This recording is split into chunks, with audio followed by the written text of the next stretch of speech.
Hello दोस्तों, welcome to चालाक study YouTube channel. दोस्तों, जैसा कि आप सबको पता है कि EMRS की जो एग्ज़ाम है उसकी डेट जो है आगे बढ़ती ही जा रही है। काफ़ी टाइम हो गए और करीब 2 महीने से इसकी फॉर्म जो है भरी जा रही थी। ठीक है, करीब 2 महीने से इसकी फॉर्म भरी जा रही थी और इसके फॉर्म की जो डेट है उसको अब लगभग 1 महीने और आगे बढ़ा दिया गया है। कल एक नोटिफिकेशन आया है।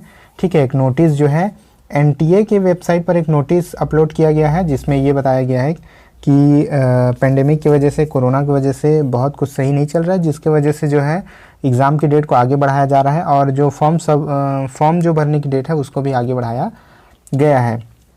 ठीक है, इसके अलावा जो भी करेक्शन वगैरह की डेट है उसको भी अभी अगले आदेश तक अभी रोक दी गई है। तो पहले जो करेक्शन होना था अभी 2-3 दिन के बाद, उसको भी अभी रोक दिया गया है। ठीक है, तो आप लोग जितने भी स्टूडेंट हैं अभी फॉर्म भर सकते हैं। जिन लोगों ने अभी फॉर्म नहीं भरा है, जिनको कुछ प्रॉब्लम आ रही थी, वो लोग भर सकते हैं। तो आज की इस वीडियो में हम लोग इस बारे में बात करना चाहते हैं कि चूँकि जो है EMRS की एग्ज़ाम की डेट जो बढ़ती जा रही है, ठीक है, डेट बढ़ती जा रही है, अभी 2 महीने से तो फॉर्म ही भरा जा रहा है। तो ऐसे में क्या स्ट्रेटेजी होनी चाहिए आपकी, जो EMRS की जो एग्ज़ाम्स हैं, ठीक है, जिसकी आप लोग तैयारी कर रहे हैं अभी, तो आप लोग अब किस स्ट्रेटेजी को फॉलो करें ताकि इस जो समय है उसको अच्छे से आप यूज़ कर पाएँ। ठीक है, इस समय को अच्छे से आप लोग जो हैं यूटिलाइज़ कर पाएँ, क्योंकि टाइम काफ़ी हो चुका है। 2 महीने से आप लोग अपनी तैयारी कर रहे होंगे। ठीक है, पहले ये लग रहा था कि ये हमारे इसकी एग्ज़ाम जो है फटाफट हो जाएगी। ठीक है, हर चीज़ इसका प्रोसेस जो है तुरंत हो जाएगा, जल्दी से हो जाएगा, इसके एग्ज़ाम्स हो जाएंगे, रिज़ल्ट जल्दी से आ जाएंगे और पोस्टिंग भी जल्दी मिल जाएंगी। बट जो है अभी तक एग्ज़ाम ही नहीं भरा गया है, 1 महीने और डेट आगे बढ़ गया है, तो अभी आप समझ सकते हैं कि काफ़ी इसमें देर होने वाली है। तो इस वीडियो में यही हम लोग चर्चा करेंगे स्ट्रेटेजी के बारे में। अब क्या स्ट्रेटेजी को लेकर के आप अपनी EMRS की तैयारी को रेगुलर जो है रख सकते हैं आगे। ठीक है, अब क्या स्ट्रेटेजी आपको अपनानी चाहिए, तो उसको कुछ पॉइंट्स में हम लोग देखेंगे। सबसे पहले हम लोग यहाँ पे EMRS का अपडेट, क्या क्या अपडेट है उसके बारे में देख लेते हैं। ठीक है, तो सबसे पहले जो है कल की जो अपडेशन जो न्यूज़ है, सबसे पहला तो ये है कि जो फॉर्म भरने की डेट है, ठीक है, फॉर्म भरने की डेट को आगे बढ़ाया गया है। वेबसाइट में इसका डेट भी अपलोड किया गया था।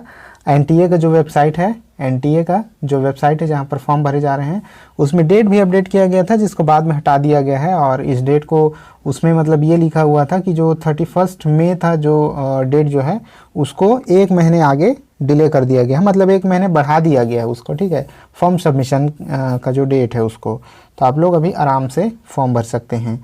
अब सेकेंड चीज़ जो है उसमें ये दिया गया है कि उसमें ये लिखा गया है, ठीक है, अपडेट में, कि जो एग्ज़ाम है, एग्ज़ाम जो है एग्ज़ाम की डेट और आगे बढ़ेगी। अभी कोई फिक्स नहीं है, अगले आदेश तक एग्ज़ाम की डेट जो है नहीं पता चलेगा। जब तक आदेश नहीं आएगा, जब तक कोई नोटिस नहीं आएगा एग्ज़ाम का, कोई भी फिक्स नहीं है कि एग्ज़ाम कब होगा। तीसरी अपडेट ये है कि जो करेक्शन की डेट है, ठीक है, जो करेक्शन की डेट है वो जो है उसको भी आगे अब बढ़ा दिया गया है अगले आदेश तक, जो कि पहले कब से कब तक था, 4 जून से लेकर के 6 जून तक उसका डेट पहले दिया गया था। बट जो है अब अगले आदेश तक इस डेट को भी, इस लिंक को भी अब प्रोवाइड नहीं किया जाएगा। ये लिंक जो है आपको देखने को नहीं मिलेगा फॉर्म करेक्शन का। तो जितने भी स्टूडेंट जो हैं अपने फॉर्म को करेक्ट करना चाहते थे, ठीक है, उनसे जो है गड़बड़ी में मतलब फॉर्म में कुछ भी गड़बड़ी अगर हो गई थी, उसको जो वो करेक्ट करना चाहते थे तो वो अभी नहीं कर पाएंगे, वो अगले आदेश तक रुके रहें अभी। ठीक है, उनकी फॉर्म जो है करेक्शन होगी, बट अभी कुछ क्लियर नहीं है। अभी जो करेक्शन की जो डेट है ये जो थी, मतलब कि 4 से 6 जून, उसको भी अब हटा लिया गया है। ठीक है, तो ये थे उसमें से कुछ अपडेट्स जो कल, नए अपडेट जो आए हैं, कल नया नोटिस जो आया है उसके हिसाब से EMRS के लिए।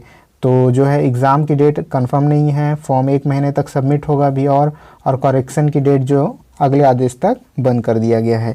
तो ये कल की जो अपडेट थी। आगे देखते हैं कि अब जो है अपने मेन मुद्दे पर आते हैं कि अब हम लोग क्या कर सकते हैं, मतलब कि आप जो भी EMRS के जितने भी स्टूडेंट तैयारियां कर रहे हैं उनकी स्ट्रेटेजी का क्या होना चाहिए। क्या वो अब इतने दिन तक EMRS की तैयारी करते रहेंगे, जैसे कि वो कहते हैं ना कि अंधेरे में तीर चलाना, मतलब लक्ष्य दिख नहीं रहा है, बस आपको निशाना खुद से साधना है और वहाँ पर निशाना लगाना है। तो इस तरह से कुछ बातें हैं। तो क्या अब आप सिर्फ जो है EMRS पर फोकस करके उसकी तैयारियां करते रहेंगे, ये एक मुद्दा है, क्योंकि एग्ज़ाम की डेट अभी भी कोई भी क्लियर नहीं है। तो आप कब तक जो है बिना लक्ष्य के क्योंकि लक्ष्य पता नहीं है कि कब एग्ज़ाम होगी, तो आप लोग सबसे पहली बात आपको तैयारी छोड़नी नहीं है, ठीक है। इस बात को आप गांठ बांध लीजिए कि आप ये ना सोचें आप लोग कि एग्ज़ाम की डेट अब पता ही नहीं है, अब कब ना कब होगी, कितने महीने बाद होगी, तो अब जो है अब रेस्ट कर सकते हैं, ठीक है। जब एग्ज़ाम की डेट पता चलेगी तो फिर से तैयारी स्टार्ट करेंगे। तो आपको ऐसा नहीं करना है, अपनी तैयारी को बिल्कुल रेगुलर रखना है। इसके साथ आप लोग क्या कर सकते हैं, इसके साथ बहुत सारे जो एग्ज़ाम्स होते हैं जो सेंट्रल लेवल के या फिर आपके स्टेट में जो भी एग्ज़ाम्स होते हैं, तो साफ बात कहने का ये मतलब है कि आप उसकी तैयारी जो है कर सकते हैं। साथ ही साथ आपकी EMRS की भी तैयारी हो जाएगी। तो जितने भी टीचिंग एग्ज़ाम्स होते हैं, ठीक है, जितने भी टीचिंग एग्ज़ाम्स होते हैं लगभग सबकी जो सिलेबस ऑलमोस्ट एक दूसरे से मिलती जुलती तो है ही, जिसमें पेडागोजी या फिर जो टीचिंग एप्टीट्यूड होता है वो शामिल ही होता है हर एग्ज़ाम्स में। इसके अलावा जो भी जनरल पार्ट होता है जिसमें जनरल हिंदी है, जनरल इंग्लिश है, ठीक है, इसके बाद GK एंड CA है, आपका पेडागोजी हो गया, और आपका सब्जेक्ट पार्ट।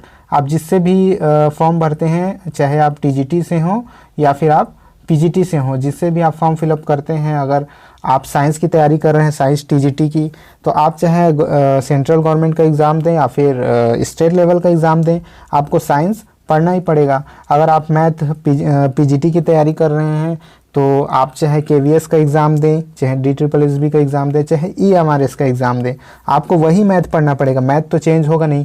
हाँ, ये हो सकता है कि लेवल में थोड़ा सा अंतर हो, किसी का लेवल अप रहता है, किसी का लेवल थोड़ा सा नॉर्मल रहता है। जैसे कि EMRS का एग्ज़ाम पहली बार होने वाला है, तो ये मान के चला जा सकता है कि उसकी जो एग्ज़ाम की लेवल होगी वो थोड़ी सी दूसरे KVS वगैरह के मुकाबले थोड़ी सी लो हो सकती है, थोड़ी सी नॉर्मल हो सकती है, तो लेकिन पढ़ना तो वही है।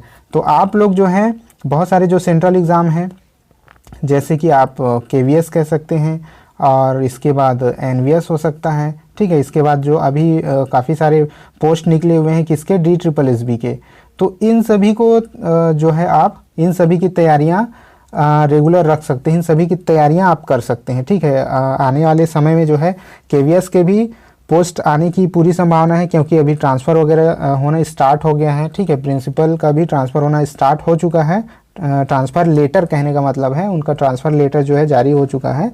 तो आप ये समझ सकते हैं कि आने वाले समय में जो है KVS का भी ये सब काम चल रहे होंगे, जो भी पोस्ट खाली होंगे प्रिंसिपल के बाद, जितने भी वाइस प्रिंसिपल, PGT TGT सभी के जो है धीरे धीरे ट्रांसफ़र होंगे, उसके बाद उनके भी पोस्ट आने स्टार्ट हो जाएंगे।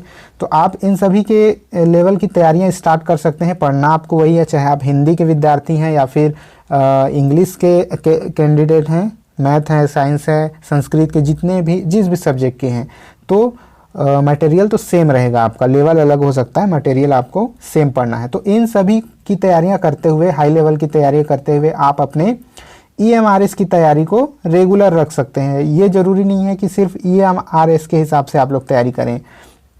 ऐसा मैं क्यों कह रहा हूँ, ऐसा मैं इसलिए कह रहा हूँ क्योंकि आप सबको पता है कि जो है कैंडिडेट इतने ज़्यादा हैं, लाखों की संख्या में कैंडिडेट होते हैं, ठीक है। कैंडिडेट जो है लाखों की संख्या में है, लेकिन वैकेंसीज़ कितनी होती है, वैकेंसीज़ जो है मुट्ठी भर होती है, ये भी आपको पता है।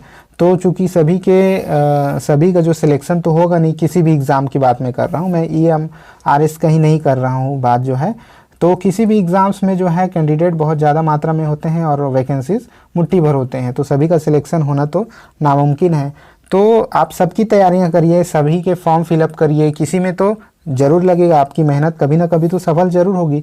तो बहुत सारे जो एग्ज़ाम्स हैं KVS, NVS, DSSB सबके आप फॉर्म जो हैं भरते रहिए। अभी खास मैं बता दूं कि जो DSSB के एग्ज़ाम्स निकले हुए हैं तो उसकी आप लोग ज़रूर भर दीजिएगा फॉर्म जो है, ठीक है। बहुत सारे लोगों का ये कहना है कि वो जो है मतलब बहुत दूर जो है एग्ज़ाम देने नहीं जा सकते, क्योंकि उसकी जो एग्ज़ाम है दिल्ली और NCR में ही होने वाली है, ठीक है। तो फॉर्म आप लोग भर दिए रहिए, बात का कौन जानता है, हो सकता है आपकी कोई साथी मिल जाए तो आप जाने में जो है सक्षम हो पाएँ। तो फॉर्म भर दीजिए। जितने भी लेडीज़ हैं खासकर उनको मैं कहना चाहूँगा, फीमेल्स कैंडिडेट को, क्योंकि उनके फॉर्म की जो है फ़ीस तो लग नहीं रही है। इसके अलावा जो भी कैटेगरी वाले हैं, SC है, ST है, उनकी भी कोई फ़ीस नहीं लग रही है। और अदर स्टेट की जो OBC हैं, खैर उनको तो जनरल में वहाँ काउंट किया जाएगा, तो और लेकिन उनकी भी फ़ीस मात्र 100 रुपये ही है, ठीक है। फ़ीस बहुत ज़्यादा नहीं है। आप लोग बिल्कुल फॉर्म फिल कर दीजिए और तैयारियाँ DSSB के हिसाब से स्टार्ट कर दीजिए। क्योंकि अगर एग्ज़ाम देने जा पाए तो अच्छी बात है, नहीं जा पाए तब भी वो आपकी तैयारी तो काम ही आएगी ना कहीं ना कहीं। ठीक है, तो जो भी उसकी पेडागोजी की सेक्शन है, टीचिंग एग्ज़ाम यानी कि जो उसकी जो टीचर वाली जो सेक्शन होती है, ठीक है, तो उसके लिए आप लोग उसकी तैयारी तो एटलीस्ट कर ही सकते हैं। और एक चीज़ जो DSSB की है, क्योंकि उसमें कोई सिलेबस पर्टिकुलर नहीं दी जाती है, ठीक है, DSSB के द्वारा सिलेबस नहीं दी जाती है, कहीं से भी कुछ भी पूछा जा सकता है। तो उस हिसाब से आप उसकी तैयारियां पेडागोजी या फिर टीचिंग एप्टीट्यूड की आप लोग कर सकते हैं। बहुत अच्छे तरह से हर एक टॉपिक को आपका पढ़ना पड़ेगा, चाहे आपका बाल विकास हो, CDP वाला जो सेक्शन है, ठीक है, चाइल्ड डेवलपमेंट, या फिर आपका पेडागोजी का सेक्शन है, या फिर आप उसको टीचिंग एप्टीट्यूड कह सकते हैं, टीचिंग एप्टीट्यूड का जो सेक्शन है, तो आपको कहीं से भी कुछ भी एग्ज़ाम पूछा जा सकता है। तो कुल मिला के इस वीडियो का सार ये है कि आप लोग जो है सिर्फ EMRS के भरोसे न बैठे रहें, ठीक है। कब तक इसके भरोसे बैठे रहेंगे? पहले लग रहा था कि इसका एग्ज़ाम जो है काफ़ी जल्दी निपट जाएगा, लेकिन आप इस रफ्तार को देख करके आप समझ सकते हैं कि इसमें कितना देरी होने वाला है।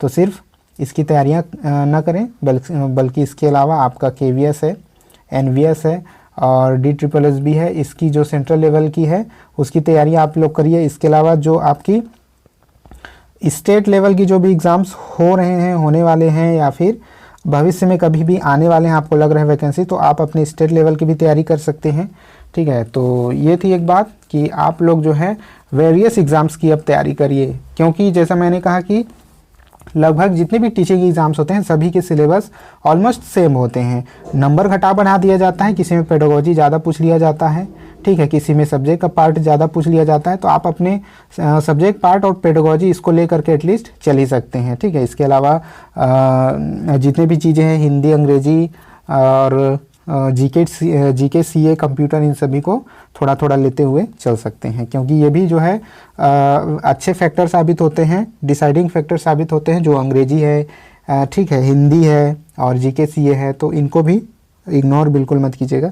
तो सभी को लेकर के चलते रहें और EMRS के साथ साथ इन सभी की तैयारियां भी हो जाएगी, या ऐसे कहा जा सकता है कि इन सभी के साथ साथ EMRS की भी तैयारी हो जाएगी। तो आप लोग सिर्फ EMRS के भरोसे न रहें, बाकी सबकी तैयारियां करते रहें। तो चलिए ठीक है दोस्तों, इस वीडियो में आपके लिए जो इतना ही था, ठीक है। उम्मीद है आप मेरी बातों को समझ पाए होंगे। बाकी आप पे निर्भर है कि आपकी स्ट्रेटेजी क्या है। हर स्टूडेंट, ठीक है, हर स्टूडेंट जो है अपने हिसाब से अपनी तैयारी बनाता है। हर स्टूडेंट की अपनी लाइफ होती है और अपने हिसाब से अपनी स्ट्रेटेजी को वो खुद जो है फॉलो कर सकता है। किसी भी स्टूडेंट की लाइफ को दूसरा जो है पूरी तरह से नहीं समझ सकता, तो अपने हिसाब से अपना स्ट्रेटेजी तैयार करिए, ठीक है, और उस हिसाब से जो है काम करिए। चलिए ठीक है, इस वीडियो में इतना ही। अब मिलते हैं नेक्स्ट वीडियो में। अगर वीडियो पसंद आया होगा तो लाइक और शेयर ज़रूर कर दीजिएगा, साथ ही चैनल पर नए हैं तो चैनल को सब्सक्राइब भी ज़रूर कर दीजिएगा। चलिए मिलते हैं नेक्स्ट वीडियो में, तब तक के लिए जय हिंद।